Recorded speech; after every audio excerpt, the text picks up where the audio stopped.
Obrigado, Igor, pelo convite aqui. É sempre um prazer aqui estar no Get aqui, pessoal de casa. Eu queria compartilhar com vocês um dos problemas que a gente vê que aqui no Get a gente é um grupo seleto de pessoas que é muito interessado em testar as tecnologias. Né? A gente está bem interessado em ver o que é de novo, fazer isso acontecer. Mas esse não é o problema do nosso dia a dia. Né? A gente tem um monte de tecnologias surgindo, algumas bem básicas, outras médias e outras bem avançadas, em especial inteligência artificial. E a gente quer falar como que isso vai impactar no nosso dia a dia. Como que eu faço para que não nós que estamos aqui na sala, não nós que estamos aí de casa vendo, mas sim outras pessoas, como é que a gente engaja e implementa isso na prática, né?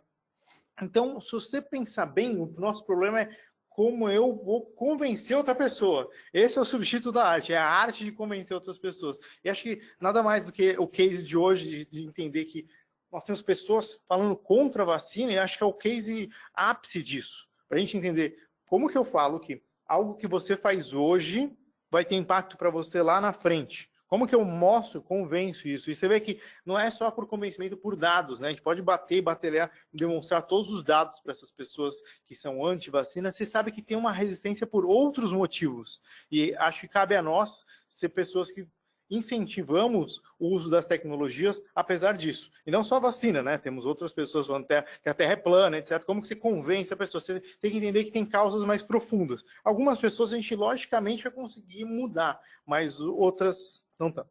Então, como é que a gente incentiva, né? Tem alguns features, né, que a gente pode ficar claro. Primeiro que nós temos que ter a habilidade de fazer a persuasão das pessoas. E isso é importante porque tem que tirar a gente da área. Nós médicos temos essa característica, mas o cara que é só de TI, ele tem que sair do casulo dele só de desenvolvimento e ir para a prática, e mostrar, faz parte do seu trabalho você vender a sua tecnologia. Você ser capaz de pessoas. E perseverar, porque a curva de adoção ela difere entre as pessoas. Pensem vocês nas práticas de vocês. Tem muitas ferramentas que ajudam nós no dia a dia, né? Uso de macros, uso de ferramentas para você falar mais rápido. E você vê que essa adoção dessa tecnologia não é homogênea. E mesmo quando você mostra tempos, e olha, eu já mostrei tempos de pessoas usando SpeechMic versus não usando SpeechMic, etc., não, você tem uma dificuldade em convencê-los. E tem que ficar útil para a pessoa. Então, esses são os pilares, né? Ser capaz, nossa responsabilidade, persuadir as pessoas, perseverar, porque a gente vai ter que ter ciclos de você retreinar isso e de fazer de uma forma a usabilidade.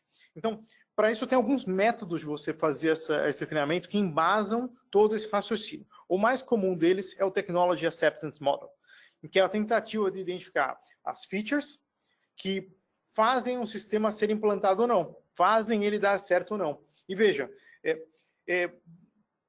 muitas das vezes nós fazemos isso com boas intenções, mas as coisas voltam atrás. Um grande laboratório recentemente tinha implantado o uso de token para acessar os exames, para que os médicos não radiologistas acessem seus exames.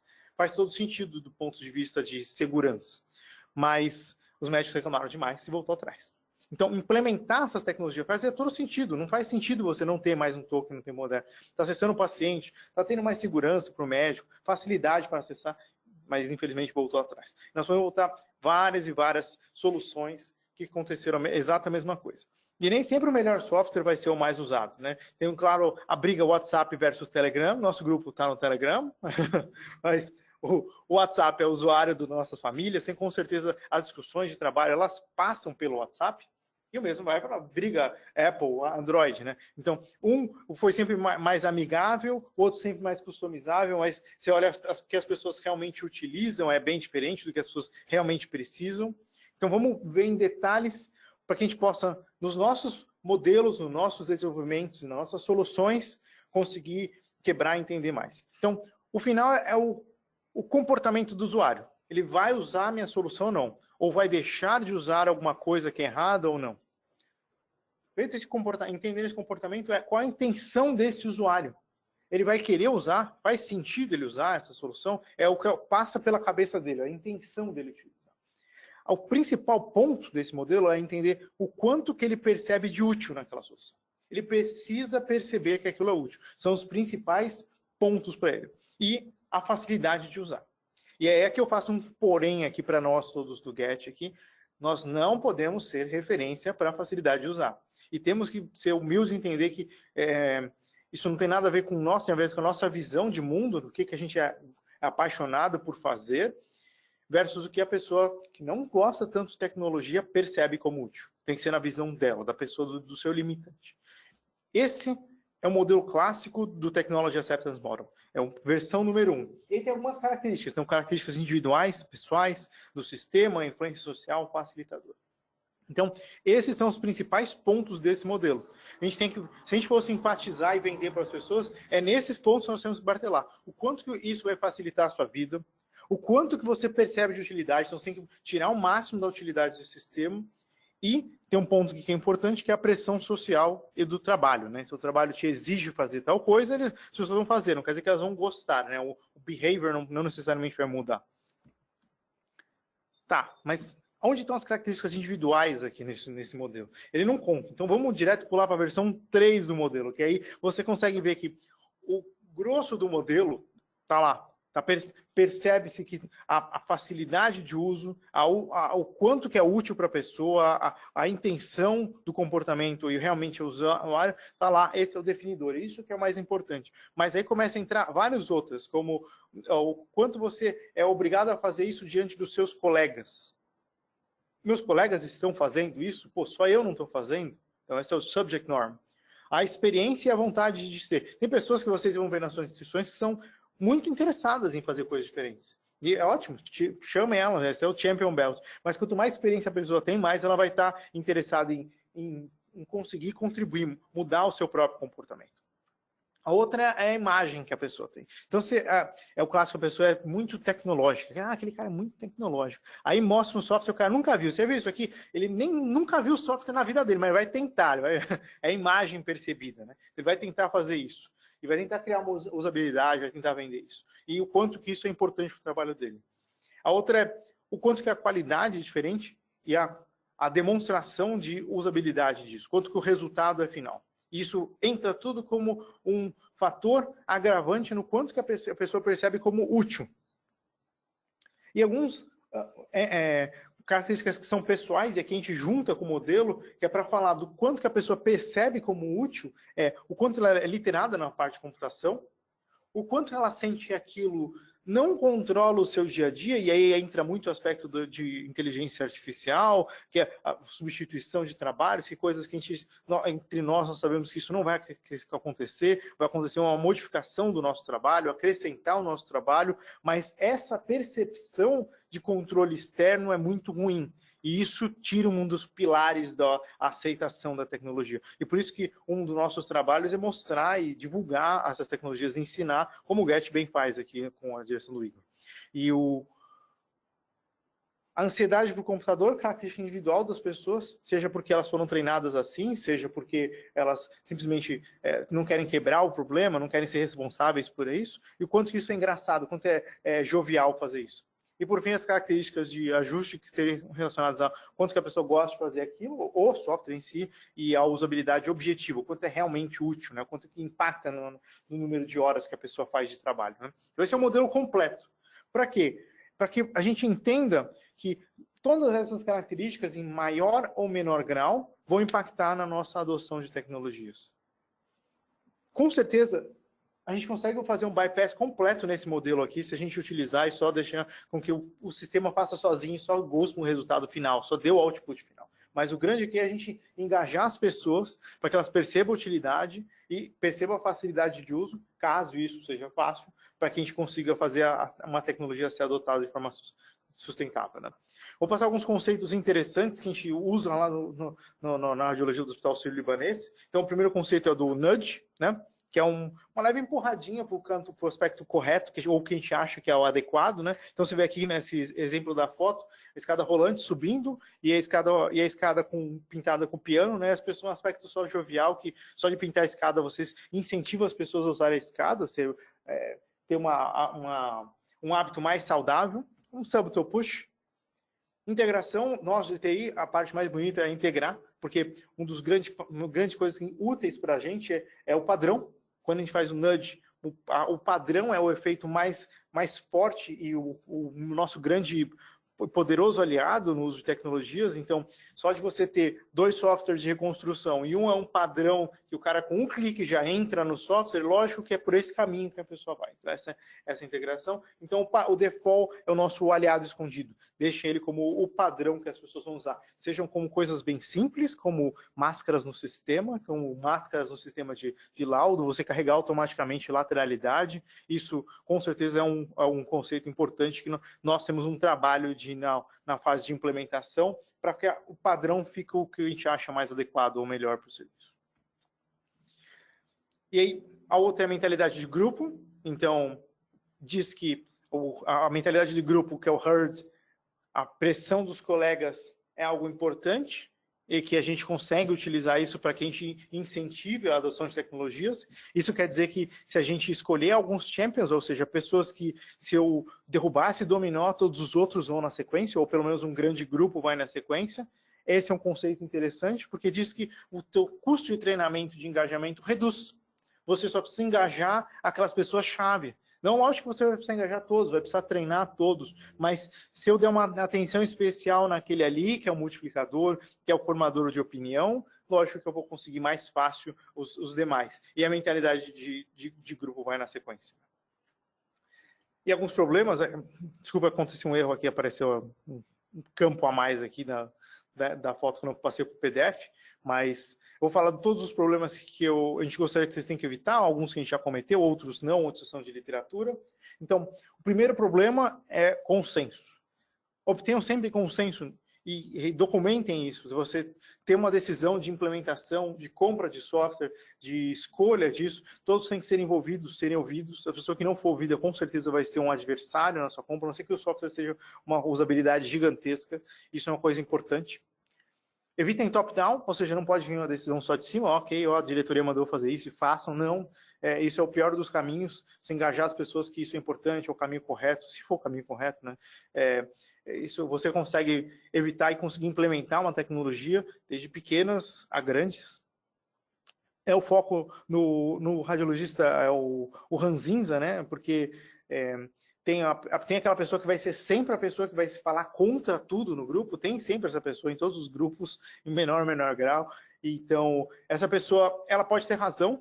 Então, se ela tiver razão, ela tem que ser ouvida, tem que ser totalmente engrupida para que ela entenda e passe parte de todo esse processo, mas se não tiver razão, na vasta maioria das reclamações que são feitas, tem que ser isolada, porque vai contaminar todos os demais e pode criar um problema na implementação de um software.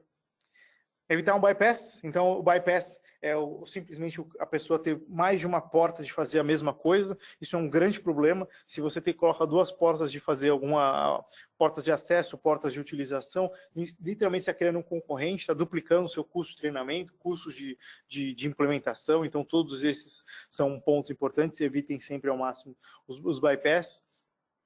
Vai ter usuário que, infelizmente, não tem capacidade o bastante, vai ter que treinar do básico essa pessoa e não faz parte.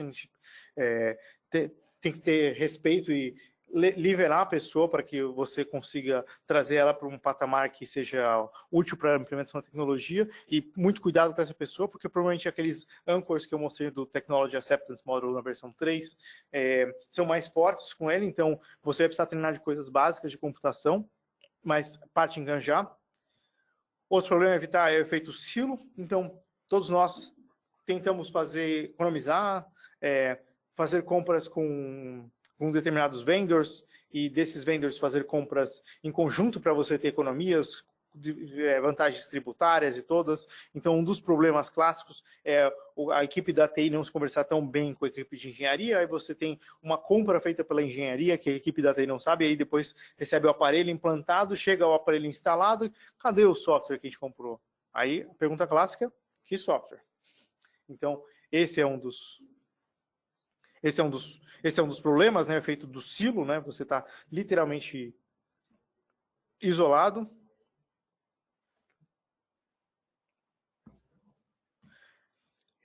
E aí tem um problema, né? Se a gente for lento demais para o uso da implementação da tecnologia, né, a gente acaba tendo o problema do bypass. Então, é parte nossa da TI ser responsável por por ter uma certa velocidade nisso. E se a gente não for rápido bastante, o que acontece é que nós temos muitas pessoas com poder dentro da cadeia, e isso pode ser que a gente não consiga acompanhar todo esse desenvolvimento. Um dos problemas que você pode ter seria o vendedor ir direto para o usuário final, não passando e não tendo anuência da TI. Então, você não tem equipe, a equipe de TI não faz parte do processo, porque aconteceu de ser lenta, ou porque algum motivo naquele determinado período ela foi mais lenta, então ela acabou sendo uma barreira, e é feito o bypass em toda a TI, e é feito a venda direto para o vendedor, para o usuário final, sem contabilizar com as coisas. Esse é o pior dos mundos, né? Problema com a venda casada, isso é um problema, porque quando a gente pensa em implementação do sistema, muitas vezes tem um sistema muito interessado, que nós temos interesse, que é muito legal, como no cinema, mas aí, puxa, tem que vender, comprar pipoca com preço absurdo, né? Então, essa é a ideia da venda casada, que vocês precisam ter anuência sobre aquele software, aquele determinado sistema sendo contratado, e sempre que possível medir, né?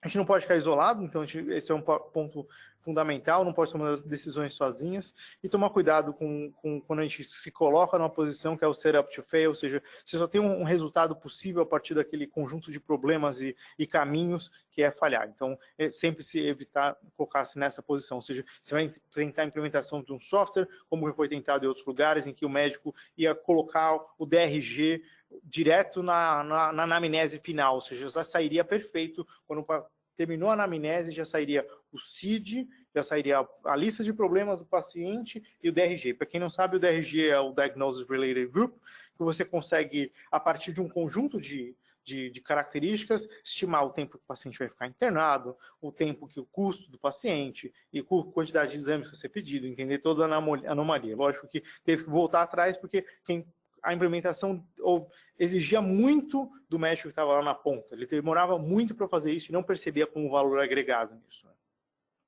E um dos caminhos de você evitar isso é através de métricas e transparência. Então, você ser capaz de medir tudo aquilo que você está implementando. É importante a gente, da área, passar a medir e usar isso como corresponsabilidade dos nossos vendors e das nossas próprias soluções desenvolvidas. Então, as pessoas estão usando a minha solução. Depois de 12 meses, como é que está sendo usado? Será que eu falhei no tratamento? Será que eu falhei no treinamento dessas pessoas? Será que eu desenvolvi errado? Será que tem bugs? Então, todas essas características são importantes para que a gente possa medir. E essa medição permite com que a gente consiga, de forma geral, acompanhar e ter loops de feedback, que foi um dos temas que eu já aderecei em alguma outra aula, mas escrever sobre a quantidade de erros, quantidade de informações que a gente tem. Se você dá transparência, aqui é lógico, é só um exemplo, mas no CID a gente faz a análise de quantas reconstruções são feitas, quantas reconstruções são realizadas por médicos, por qual especialidade. Então, a gente consegue medir tempo no relatório, abertura e fechamento do uso do Pax, então qual é a cadência desse uso, quem fica por maior tempo de inatividade, mas o mais interessante é que tenham-se planos de ação em relação a isso. Então, mas a parte dessa palestra é um desabafo para que vocês também possam compartilhar com vocês as angústias. Então, esse era o grande objetivo aqui, para que vocês vejam qual a visão que o Sírio-Libanês tem para a implementação de tecnologias e compartilhem a de vocês, como é que vocês pensam para implementar a tecnologia de vocês, sejam de coisas pequenas, como macros, até grandes softwares. Obrigado.